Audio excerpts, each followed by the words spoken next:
आज 30 दिसंबर है और दिन है जुमा फ्राइडे। और उत्तर भारत में बहुत कड़ाके की ठंड पड़ रही है और इस कड़ाके की ठंड को हटाने के लिए मैं आपको कुछ ऐसी बातें बताऊंगा जो आपके रक्त में जो है गर्मी पैदा कर देगी और आपको पसीने आने लगेंगे। तो आज सबसे बड़ी बात ये है कि और सबसे बड़ा ब्रेकिंग न्यूज़ भी यही है आज का। टीवी में और सोशल मीडिया पे आपने देखा होगा कि हमारे देश के प्राइम मिनिस्टर श्री नरेंद्र मोदी जी की माँ जो है अब इस दुनिया में नहीं रही है, उनका निधन हो गया है।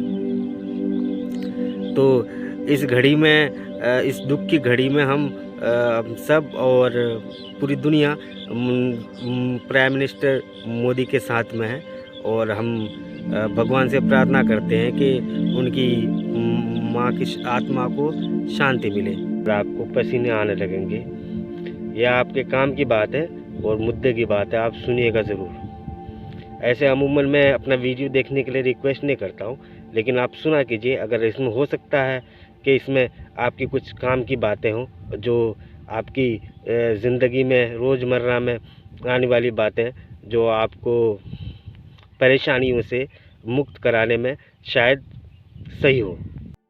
और आज की सबसे बड़ी बात ये है कि बिहार में नगर निकाय और नगर पंचायत चुनाव का रिजल्ट आना चालू हो गया है। कुछ रुझाने आने बाकी हैं और कुछ का रुझान आ गया है। तो जिन प्रत्याशी या जो भी उम्मीदवार जीते हैं उनको मेरे तरफ से जो है बधाई है। और इस चुनाव में नगर निगम हो या नगर पंचायत चुनाव में इतने पैसे बहाए गए हैं और इतने पैसे की उगाही हुई है कि पता नहीं कितने पैसे की उगाही हो गई, अनुमान लगाना जो है उचित नहीं है। करोड़ों रुपए के हिसाब से पैसे बहाए गए। तो ये पैसे आए कहाँ से ये भी मैं आपको बता नहीं सकता, लेकिन कुछ मुद्दे की बातें मैं आपको ज़रूर बताना चाहूँगा। कुछ प्रत्याशी जिसको आप पसंद करते हैं वो जीते भी होंगे और जिनको आप नहीं पसंद करते हैं वो भी जीते होंगे। तो इससे बिहार का कोई भला होने वाला है नहीं, क्योंकि आगे चल के जो प्रत्याशी जीते हैं या जो भी उम्मीदवार जीते हैं, जो कैंडिडेट बने हैं, आगे चल के यही लोग जो है आप पे राज करेंगे और आप पे मनमाना ढंग से पैसे की उगाही करेंगे। क्योंकि विकास तो आज तक बिहार का कोई करने वाला है ही नहीं, चाहे वो छोटा उम्मीदवार हो या बड़ा उम्मीदवार हो, एमएलए हो या एमपी हो या मुख्यमंत्री हो, सबको जो है पोस्ट चाहिए और सबको जो है अपने हिसाब से सुविधाएं चाहिए। वो आपका भविष्य और आपके बच्चों का भविष्य वो तय करेंगे कि किस तरह से चलना चाहिए। वो अगर नगर पंचायत के अगर चेयरमैन हैं तो वो अपने तरफ से और अपने हिसाब से पंचायत को चलाना चाहते हैं, वो वहाँ के बादशाह बन जाते हैं और जो है मुग़ल या सल्तनत के हुक्मरान की तरह वो अपना हुक्म चलाने के लिए कोशिश करते हैं और इस तरह सफल भी होते हैं। और जो ब्लॉक या जो भी अधिकारी होते हैं उनके जेब में पड़े रहते हैं और आपके काम की कीमत और आपको कौन सा योजना मिलना चाहिए और कौन सा योजना कागज़ तक ही सीमित रहना चाहिए वो डिसाइड करने लगते हैं। क्योंकि आपने जिनको भी वोट दिया है तो आपने पैसे लेके वोट दिया है और ज़्यादातर लोग यही करते हैं कि पैसे के बिना ही वो वोट नहीं देते।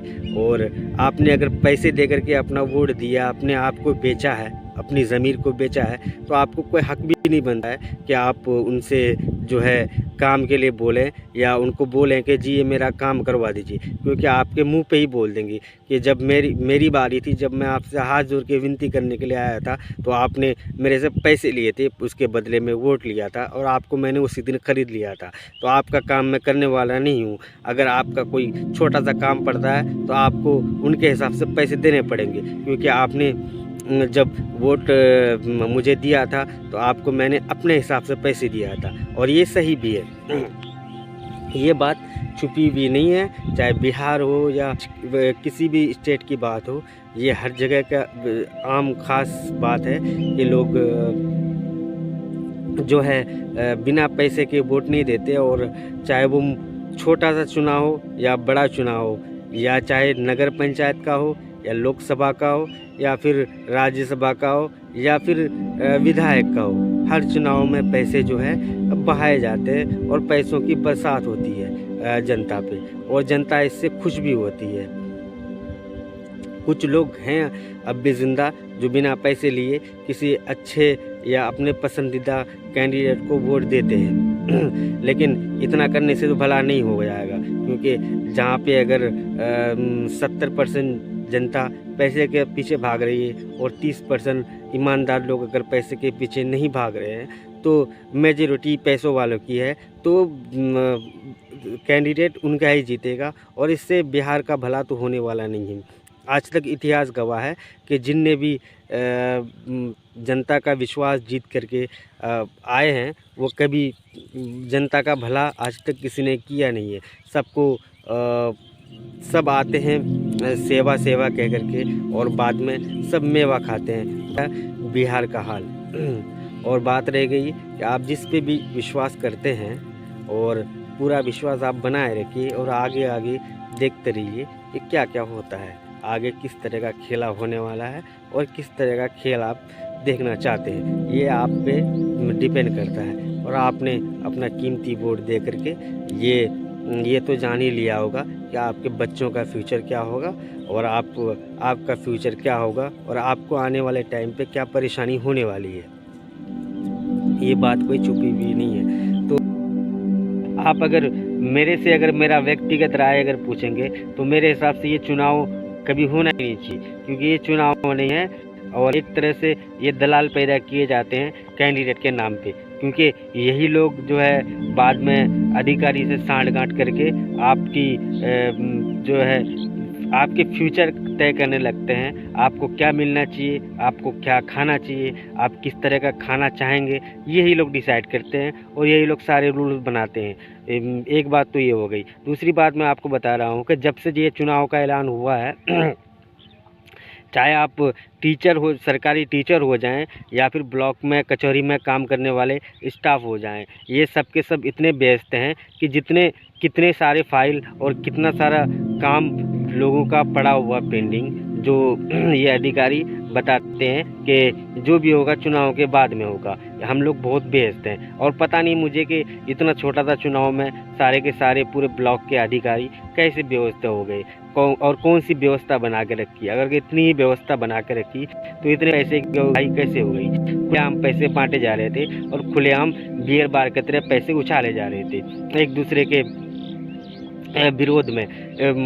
कोई अगर 100 रुपये दे रहा है तो उसके बदले में दूसरा उसका विरोधी 500 रुपये दे रहा है, और उसने अगर 500 रुपये दिया तो किसी ने 1000 रुपये दे करके अपना वोट खरीदा है और खूब वोट की खरीद फरोख्त तो हुई है। और आप पैसे लेकर के ताली भी बजाए और थाली भी बजाएंगे आगे, यही आशा करते हैं, क्योंकि आपको अपना अधिकार पता है नहीं और आप इस तरह से दूसरे के कहने पे थाली और ताली बजाते रहिए। बिहार का भविष्य यही लोग तय करेंगे, आपको कभी खरीद करके, तो कभी आपको हिंदू मुस्लिम के नाम पे लड़ा करके, तो कभी जो है आपके आगे गिड़गिड़ा करके, तो कभी आपको लपड़ थप्पड़ मार के भी। और ये आपको आदत पड़ गई है और आपको सहने की और ऐसे ही रहने की आदत पड़ गई है। अब इसमें कोई तो कुछ कर नहीं सकता है। अगर आने वाली नस्लें ही कुछ करेगी तो होगा, ये तो आप तो जागने वाले नहीं हैं। और आने वाली नस्लें जब आएंगी, जब वो सोचेंगे बिहार के बारे में, तो फिर आपको गालियाँ देंगी। और मेरे जैसे जो कुछ लोग हैं जो बोलते हैं इस सिस्टम के खिलाफ और सिस्टम को उजागर करते हैं, वो सीना ठोक के कहेंगे कि हमसे जितना हो सकता था हमने किया और हमने कम से कम अपनी बात को बोलने की कोशिश करी और अपना पॉइंट ऑफ व्यू रखने के लिए जो है चाह। अब लोगों ने आगे बढ़ाया या नहीं बढ़ाया वो अलग बात है, ठीक है। तो मैं अपनी बात को यहीं से ख़त्म करता हूं और आप प्लीज़ मेरा हौसला बढ़ाने के लिए लाइक और सब्सक्राइब ज़रूर कर देना। अमूमन मैं ऐसा कहता नहीं हूं, लेकिन पहली बार कहता हूं क्योंकि इससे मैं मोटिवेट होता हूं और हौसला मेरा बढ़ता है। Thank you. जय हिंद, जय भारत।